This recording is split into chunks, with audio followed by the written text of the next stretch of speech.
കാട്ടാന ആക്രമണത്തിൽ ആദിവാസി ദമ്പതികൾ കൊല്ലപ്പെട്ടതോടെ ആറളം ഫാമിലെ ജനങ്ങളുടെ ആശങ്ക വർദ്ധിക്കുകയാണ്. ആനകളെ പേടിച്ച് പുറത്തിറങ്ങാൻ പോലും കഴിയാത്ത അവസ്ഥയാണെന്ന് നാട്ടുകാർ പറയുന്നു. വനംവകുപ്പിന്റെ ദുർവാശി കൊണ്ടാണ് ആനമതിലിന്റെ നിർമ്മാണം പാതിവഴിയിൽ തടസ്സപ്പെട്ടതെന്ന ആരോപണമുണ്ട് നാട്ടുകാർക്ക്. ആറളത്ത് നിന്ന് ഞങ്ങളുടെ പ്രതിനിധി അരുൺ പാർക്കൽ തയ്യാറാക്കിയ റിപ്പോർട്ടിലേക്ക്. ആറളം ഫാമിലെ 13-ാം ബ്ലോക്കിൽ ഇന്നലെ വൈകുന്നേരത്തോടെ വെള്ളി ലീല ദമ്പതികൾ കൊല്ലപ്പെട്ട ആ സ്ഥലത്താണ് ഞാൻ നിൽക്കുന്നത്. കാട്ടാനാക്രമണമാണ് ഈ നാട്ടുകാരുടെ പ്രധാനപ്പെട്ട ഒരു ഭീതി. മാത്രമല്ല, ഈ വന്യജീവി ആക്രമണം ഈ ആറളം ഫാം കേന്ദ്രീകരിച്ച് നടക്കുന്നുണ്ട്.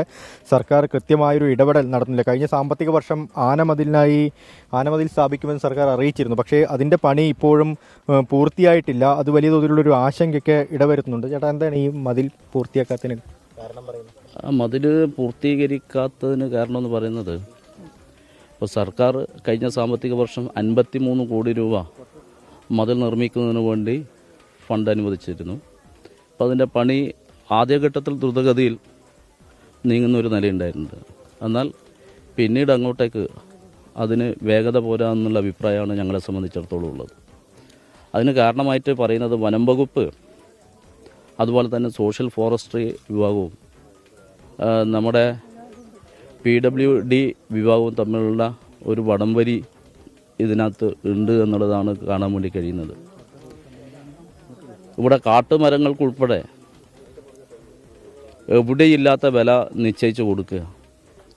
ഫലത്തിൽ ഈ മരങ്ങളൊന്നും മുറിച്ച് മാറ്റി ദ്രുതഗതിയിൽ പണി പൂർത്തീകരിക്കാൻ വേണ്ടി സാധിക്കാത്തൊരു സ്ഥിതി പൊതുവിൽ ആറളം ഫാമിനെ സംബന്ധിച്ചിടത്തോളം ഉണ്ട്. ഇവിടുത്തെ ആദിവാസി സമൂഹങ്ങളാകെ വലിയ ആശങ്കയിലാണ്.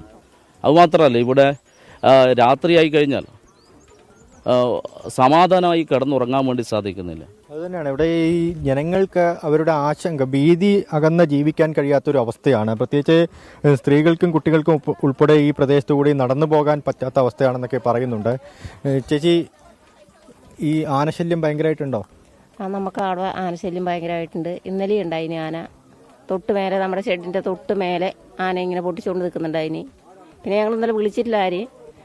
നമുക്ക് പല പ്രാവശ്യമായിട്ട് ഇപ്പോൾ 2-3 ദിവസമായിട്ട് നമുക്ക് ആന കുറച്ച് കുറവുണ്ടായിന്. ഇന്നലെ തൊട്ട് വീണ്ടും വരാൻ തുടങ്ങി. നിങ്ങൾ എന്നും കാണുന്നുണ്ട്? ഞങ്ങളെന്നും കാണുന്നുണ്ട്.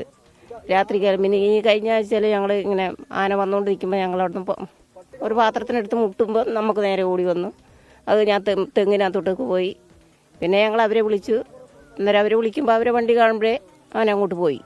ഈ കുട്ടികളെയും കൊണ്ടൊക്കെ നമ്മൾ സ്കൂളിലൊക്കെ പോകുമ്പോഴേ, കുട്ടികൾ പഠിക്കാനൊക്കെ പോകുന്ന സമയത്തൊക്കെ പേടിയില്ലേ?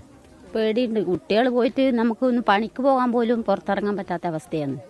പകലൊന്നുമില്ല, രാത്രിയൊന്നുമില്ല. ആന പിന്നെ ഇത് ഇവിടെ നിൽക്കാൻ തന്നെ, ജീവിക്കാൻ തന്നെ ഒരു പേടി പോലെയാണ് ഇപ്പോൾ.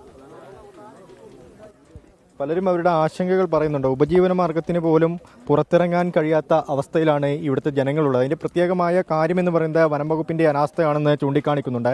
വനം വകുപ്പ് കാര്യക്ഷമമായി ഇടപെടുന്നില്ല. അവർ ചോദിക്കുന്ന പ്രധാനപ്പെട്ട ചോദ്യം ആനകളെയാണോ ജനങ്ങളെയാണോ വനം വകുപ്പ് സംരക്ഷിക്കുന്നത് എന്നുള്ളതാണ്. എന്തായാലും ഇതിനൊരു പരിഹാരം വേണം, അടിയന്തര പരിഹാരം വേണം. ഇനിയൊരു മനുഷ്യജീവൻ കൂടി ഇവിടെ പൊലിയാൻ പാടില്ല എന്ന് ആവർത്തിക്കുന്നുണ്ട്.